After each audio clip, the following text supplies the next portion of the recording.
Hello, students. This is Professor Arsenault doing his best FM DJ voice. I'm doing a lecture right here. This is an update to the one about radio. By this point in the semester, y'all should have watched the video lecture about radio history. I'm assuming that was last week if you're doing your assignments.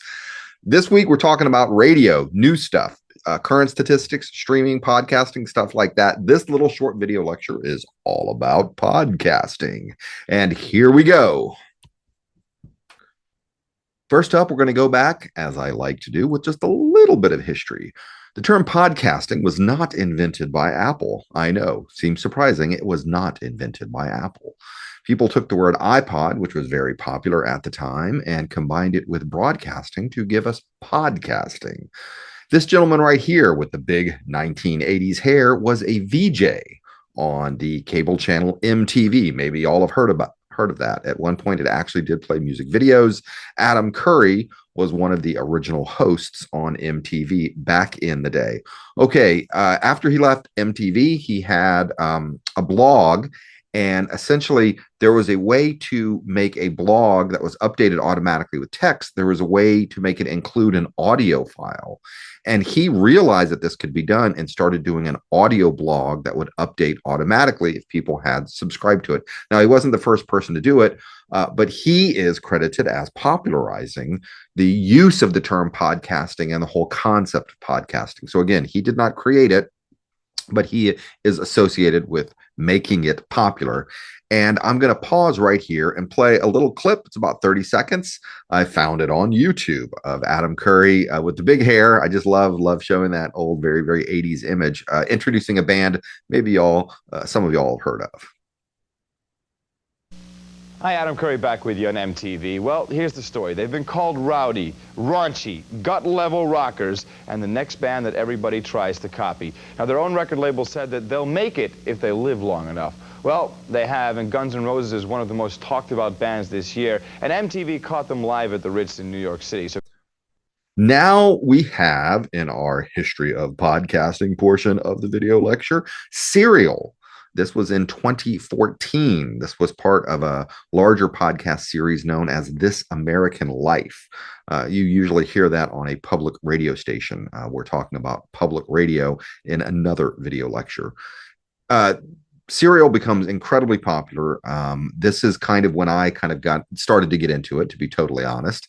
It set a record at the time for the most downloaded podcast, and it's a true crime thing. It tells the story over several episodes about this young Pakistani guy who got put in jail for convicted of murdering his girlfriend. Maybe he did, maybe he didn't. It's a pretty fascinating thing to listen to. There's a lot of stuff about cell phone data and trying to figure out where people were based upon their cell phone location.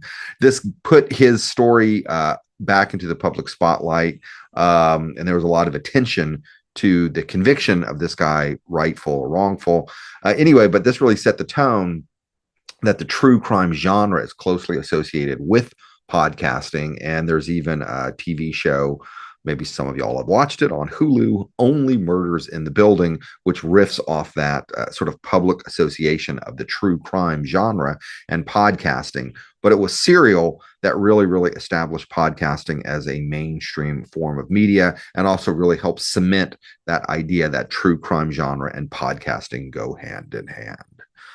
Okay, during the 2024 presidential election, which I'm assuming y'all voted in or at least paid attention to and didn't just pick up whatever your parents were telling you, podcasting became a big story because both of the major candidates for president were appearing on podcasts as a way to reach younger voters and a way also to possibly circumvent gatekeepers and traditional media outlets, including this podcast by Joe Rogan, which is extremely popular. Trump, when he was running for president, did appear on the Joe Rogan show. It was a very long interview. I didn't listen to it, but it got a significant amount of attention. Kamala Harris, by contrast, did not appear on Joe Rogan's podcast. And there continues to be debate about this. People even alleging that this was the reason she lost. I think there are many factors that influenced such a complicated decision as who was elected president of the United States. And I'm not going to blame her lack of an appearance on Joe Rogan, but it was a big deal. It was a big deal. And I think possibly some people who might have voted for her had they heard her on Joe Rogan, didn't, because she never appeared. But there's this ongoing debate as to whether or not Joe Rogan snubbed her, played difficult, refused to accommodate her scheduling issues, or whether she's the one that was responsible. A book came out recently. I'm recording this in February 2024. A book came out claiming that it was Joe Rogan who was up to dirty tricks and refused to book her.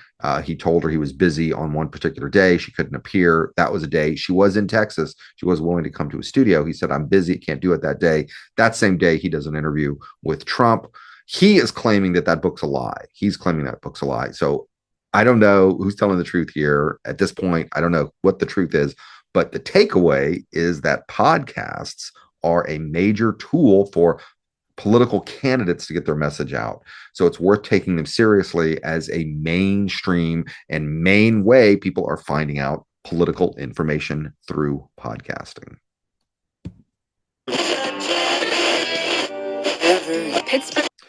Now I've got a couple of slides here from two different reports. This report is from Edison Research, known as the Infinite Dial, some data they gathered for 2024. Here, what they're showing is 47% of the U.S. population listened to a podcast last month. Now, maybe some of y'all are heavy podcast listeners. You think 47% is low, or maybe you've never listened to a podcast and you think 47% is high. I think that's about what I would expect. 47% of the public listened to a podcast last month. But when you break it down, as we have seen with other forms of media, there are differences associated with age groups.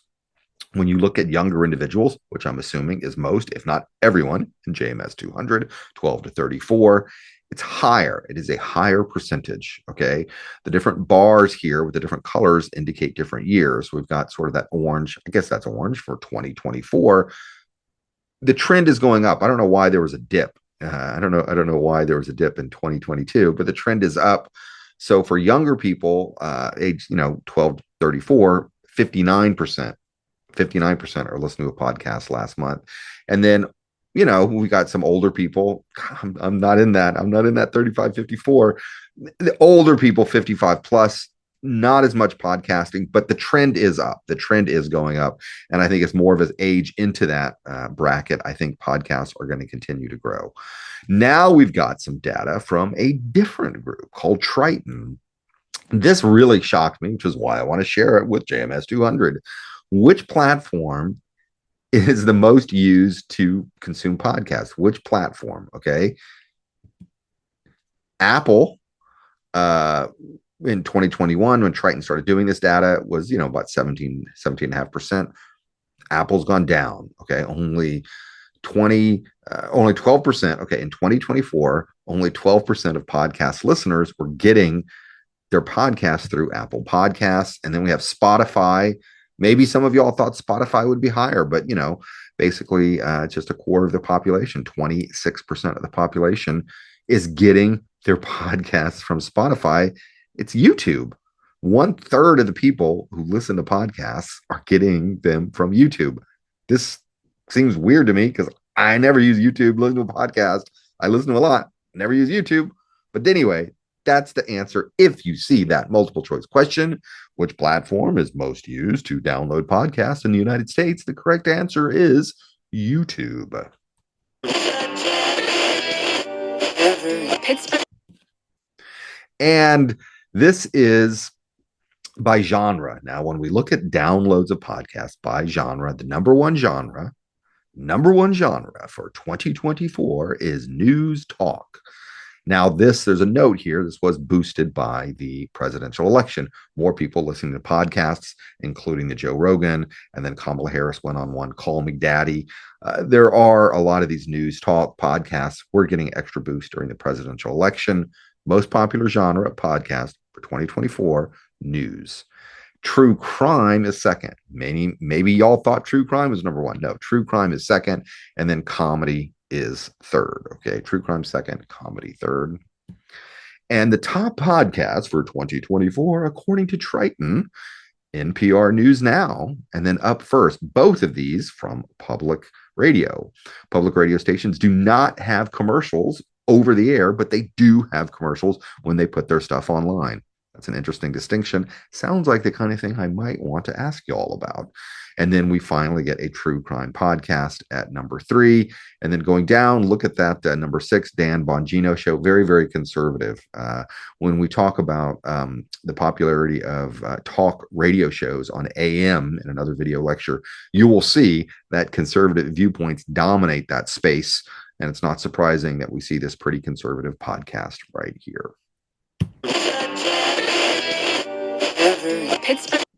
That is it for this video lecture about podcasting for 2024. And if you're out and about, avoid the 8. I hear the traffic is backed up right now.